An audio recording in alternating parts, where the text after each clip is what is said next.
Garrison Coward, though, he's with us now. We're not going to be talking about that because he's running a positive campaign.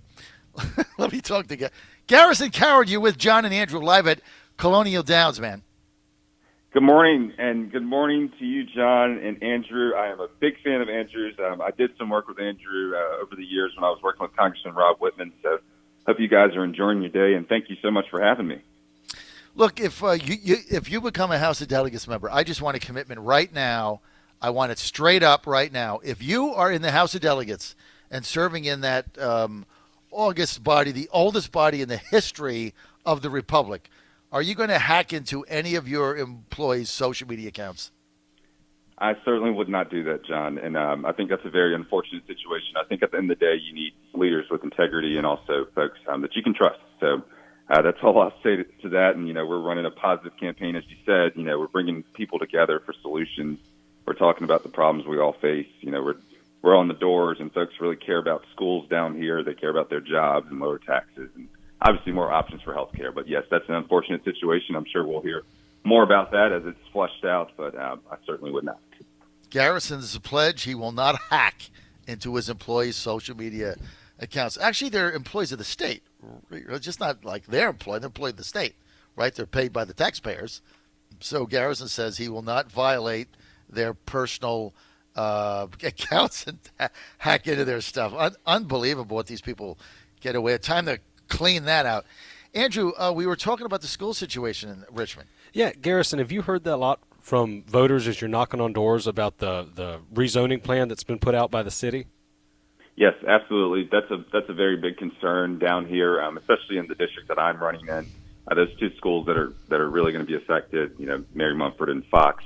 Middle school, certainly. I was actually out last night and the night before. So yes, parents are very. That's a very heated discussion going on right now, and I think that at the end of the day, it should be a community-based decision, and hopefully, they'll come to a conclusion here pretty soon. Yeah, we were talking about how races can really be transformed by finding a local issue, but you've got to have that issue present itself, and that seems like one of those issues that will, unite people on both sides of the aisle. I mean, where your kid goes to school, and certainly in those areas, people move there specifically for those schools. So that seems like something that, you can really, really parlay into a victory this fall. Absolutely, and again, just getting down to it, you're absolutely right. When you find those types of issues, they kind of transcend party lines. So what you're seeing right now is a lot of folks who are just very concerned about their community and their neighborhoods, and there's an honest and open discussion going on right now. And like I said, I think it'll be hashed out. But at the end of the day, you're right. Folks are very, very passionate about that issue right now. Garrison, how do you win this race? Yeah, look, it's making sure that we've got boots on the ground, which we do. We're out there knocking every single day, making sure we're raising money, which we're doing. I just had a fundraiser with the former House Majority Leader, Eric Cantor. We had a great night there. The former delegate, Manoli Lupasi, is about to do a fundraiser for me at his home. Governor George Allen and Susan Allen, they're going to do something for me. I'm going to go back up to D.C. with my former boss, Congressman Rob Whitman, former Congresswoman Barbara Commonstop. She's going to do something for me as well. So making sure that we've got the resources to really get out the vote. I think that this is going to be a turnout game, and I think that at the end of the day, our positive message is really going to carry us through this. Obviously, you've heard that my opponent, she's had several mishaps, but at the end of the day, I do believe that our positive message and what we're trying to do, bring a new generation of leadership into Virginia, is what's going to put us over the line here. Hey, don't forget to invite me to your Washington, D.C. fundraiser when it's set. I want to go to that, definitely. I will go. Absolutely. Happy to do that. Yes, so don't forget me. I just want to throw that out there before I forget about it. I have written it down, though. So let me just ask you something. As you're knocking on doors, one of the things that Andrew and I have been chiding the Republican Party of Virginia on today is the fact that there's no unifying message going into this campaign. And there seems to be fear and apprehension gripping a lot of the candidates. They're kind of hiding under the bed, just talking to their consultants, afraid to come out for anything. What should be the overriding message? Why should voters in Virginia, because it's not only your district, it's everywhere, why should voters give Republicans the gavel again, give them the speakership again, give them the majority again? Can you articulate that for us?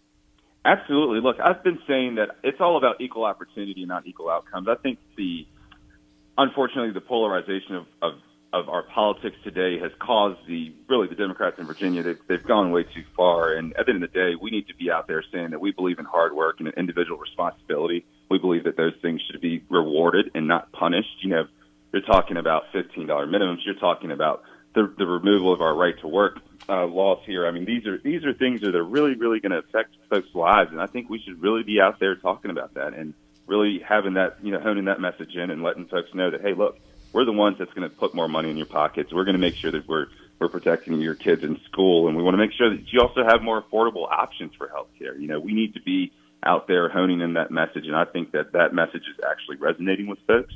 And when you do that, I think you'll get positive results. Let me ask you this. We're with Garrison Coward. He's a Republican running for the House of Delegates against Dawn Adams. This is a seat that the Republicans are targeting for a pickup. I am predicting that he is going to beat Dawn Adams and be one of the upset victors on election night. This is District 68, part of Chesterfield, Henrico, and Richmond City. Garrison, when you're knocking on doors, how underwater is President Trump in your district right now? Right now, he's not dangerously popular, but at the end of the day, when I get someone who is kind of upset that I'm a Republican and we're tied to Trump or whatnot, I'll just say, look, we're running on the state level. Obviously, what's going on the national level is important, but what's going on right now, where the office that I'm trying to seek to be your representative for, this is really a matter of how do we keep more money in your pocketbooks? How do we make sure your schools are safe? How do we make sure that the business environment that you're trying to thrive in is going to be cooperative for you? So those are the types of things that I always pivot back to and just say, hey, look, yes, you may not agree with what's going on in Washington D.C., but if you don't like what's going on in Washington D.C. right now, you're certainly not going to like what's going on in Richmond, Virginia next year. Should the Democrats take full control over the majorities? Tell me the difference in attitude this year, and I know it during the wave of 2017. Even though you were not a candidate, you were still involved. You were an operative on the ground for Congressman Whitman. Do you see the same sense of enthusiasm amongst Democrats? Do you see the same level of turnout in 19 as they did in 17, or do you sense that's kind of the whole wave thing is kind of waning?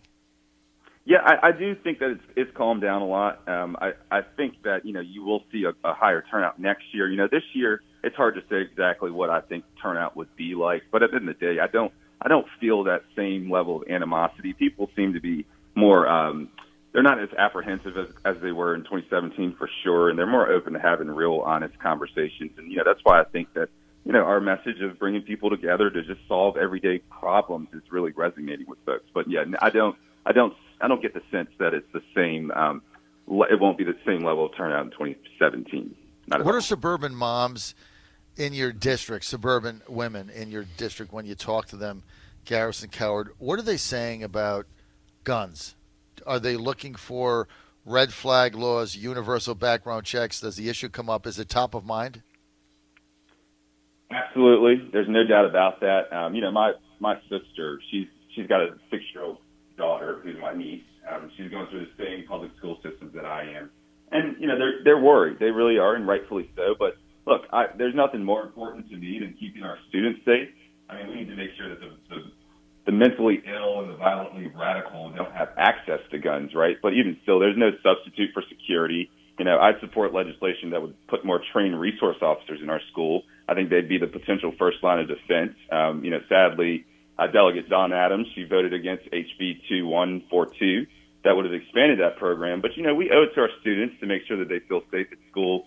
And, we also just need to make sure that the mentally ill and the radically violent do not get access to these guns. And then, we need to have a larger discussion on what is it that we can do to truly prevent some of these mass shootings. But absolutely, they care about it. They're talking about it. And that's just something that is out there right now.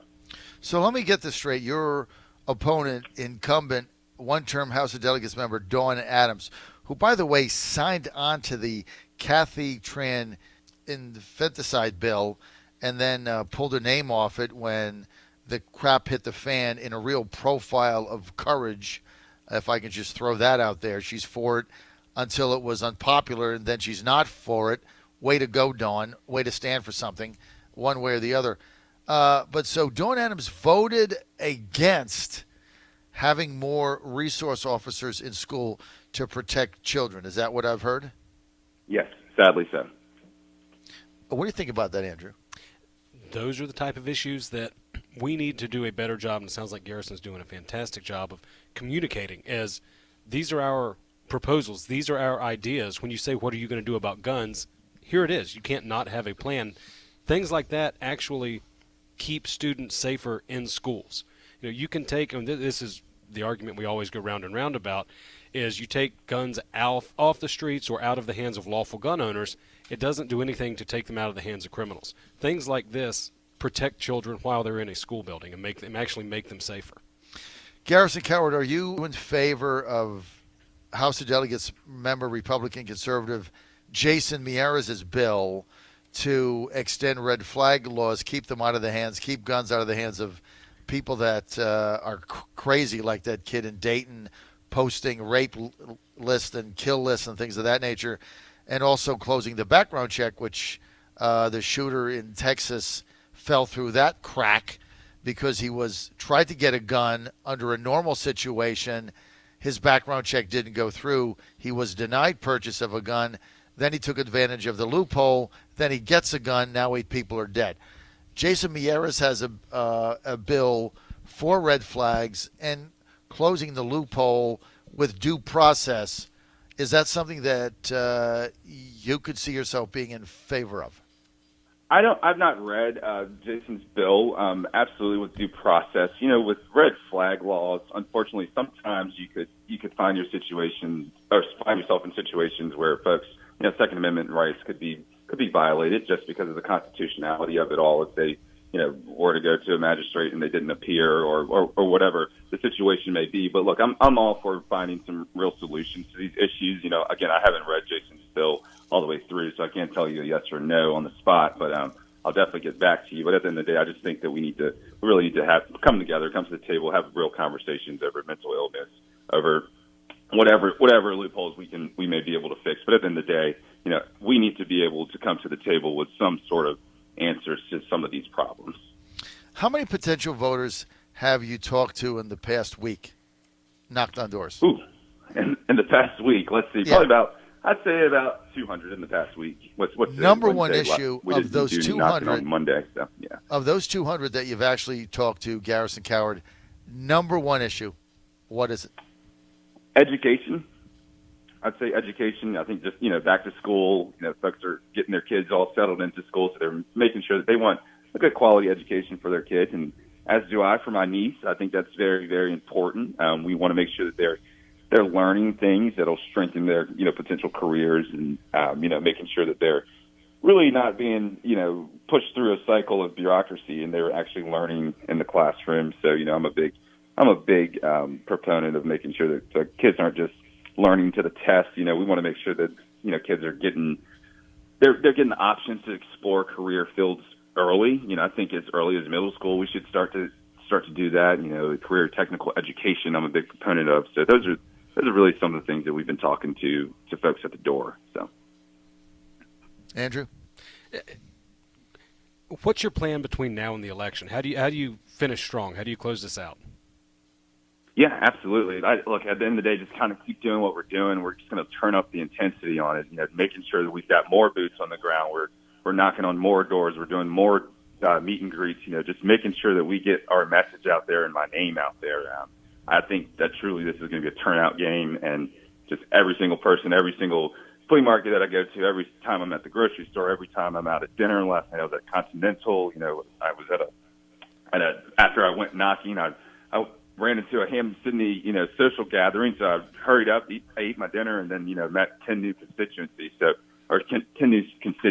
just making sure that we are ramping it up, just doing what we're always doing, but just making sure that we're continuing it with more intensity.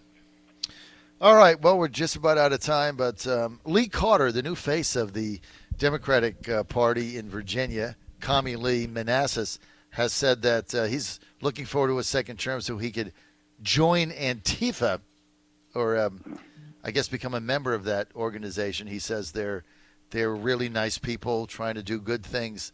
Why don't we? Have you ever asked Dawn Adams if, being that other Democrats in her party, in her caucus of the Corn, want to join Antifa? Do you think Dawn Adams would be a good candidate for that? Maybe we ought to ask her.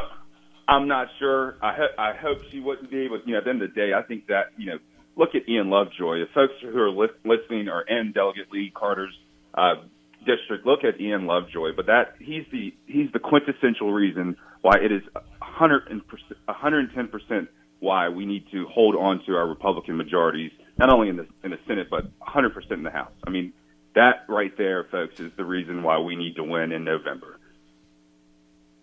Well, when you got House of Delegates members on the Democratic side who are going to become committee chairmen that publicly say if they get reelected, they're going to join Antifa.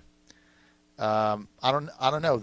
Maybe that isn't a concern for some, but I think that's now a legitimate question that every Democratic candidate has to be asked, Andrew, because they've got one of their leaders, and Lee Carter is one of their leaders, saying that he's going to join Antifa. He's going to be a committee chairman if they win. And I think we have to ask every single one of them, are you going to join Antifa? It's only fair. Republican candidates are always asked to take account of things the president says. Exactly. So I guess we can ask Dawn Adams if, along with the communist from Manassas, if she's going to join Antifa if she gets elected to a second term. By the way, she was for infanticide before she was against it, in a real profile of courage. Garrison Coward, thanks for being with us, man. Appreciate it. Thank you. I really Good appreciate luck. it. Nice to talk to you, Andrew. People want more information on your campaign, Garrison. Where do they go? GarrisonCoward.com. That's GarrisonCoward.com. GarrisonCoward.com, not a member of Antifa. Thank you, Garrison, for being with us. John Fredericks Radio Network. Andrew and I